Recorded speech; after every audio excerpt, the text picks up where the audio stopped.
Olá, meu sétimo ano, tudo bem com vocês? Sejam bem-vindos a mais uma aula da professora Valéria, da sua professora Valéria.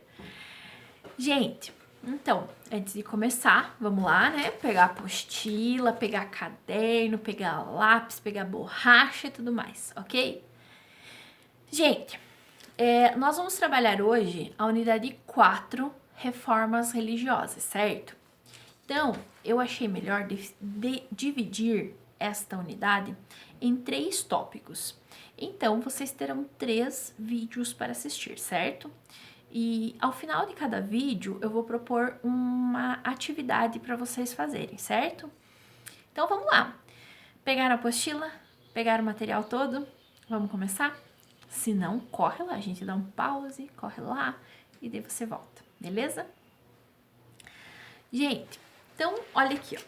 Quando a gente fala em estudar história, né? Então nós sabemos que existe a divisão da história em 4 períodos: Idade Antiga, Medieval, Moderna e Contemporânea. O que nós estamos estudando esse ano faz parte todos, né, desde o primeiro momento da primeira unidade, Renascimento e Absolutismo e Grandes Navegações e reformas religiosas e tantas outras coisas. Elas marcam o início da Idade Moderna. É tipo um combo, certo? É um conjunto de transformações que realmente marcam o início da Idade Moderna, ok? Então vamos lá. Quando nós falamos em reformas religiosas, a gente precisa entender que existe uma transformação no pensamento religioso no início da Idade Moderna, ok? Vamos lembrar, durante toda a Idade Média, a gente estudou e lembra muito bem disso que a Igreja Católica era super poderosa e mandava, tipo, na Europa Ocidental toda, ocidental e oriental, certo? Mandava na Europa e fazia e desfazia, e a Igreja Católica era super poderosa. Muito bem. Só que algumas pessoas começaram a desgostar um pouco de algumas atitudes da Igreja Católica, certo? Então, durante a Idade Média, ela era super poderosa, ela lembra que ia conseguindo terras, ia se apropriando de coisas que eram de camponeses, de viúvas, né? E se tornou uma instituição poderosa e muito rica, gente. Tipo, a Igreja Católica tinha muita terra, muito ouro, muito tudo. É só você digitar em Google Imagens e colocar lá igrejas católicas europeias. Gente, todas elas vão ser banhadas a ouro do teto ao chão, sabe? Muita coisa mesmo. Então, o que acontecia? A igreja arrecadava impostos, a igreja era super poderosa. Só que quando passa para a idade moderna, gente, algumas coisas começam a ser questionadas. Por exemplo, a gente não falou bastante que uma das coisas que marca o fim da Idade Média foi a peste negra? Pois é.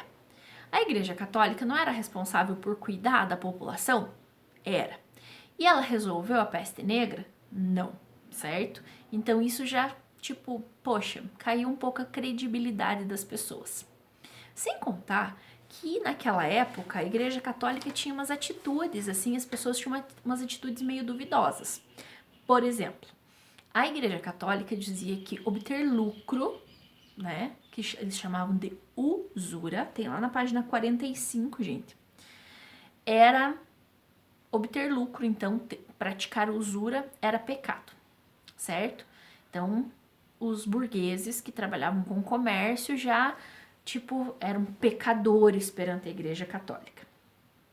A Igreja Católica também fazia uma prática chamada venda de indulgências, gente. O que é uma indulgência? Indulgência é o perdão dos pecados. Antigamente, né, bem antigamente, esse título de venda de indulgências, não era uma venda, certo? A igreja dava indulgência para alguém que ela quisesse perdoar todos os pecados. Porém, com o passar do tempo, para a igreja arrecadar um dinheirinho, começou a vender os títulos de indulgência. Então, arrecadava assim um absurdo, a pessoa era super pecadora, não tinha feito nada para melhorar, para ser um bom cristão, ia lá, dava um monte de dinheiro para a igreja, indulgência para você, tá perdoado, né? Sem contar que a Igreja Católica praticava a simonia. Gente, eu tô falando tudo isso acontecia lá, sabe? Muito tempo atrás.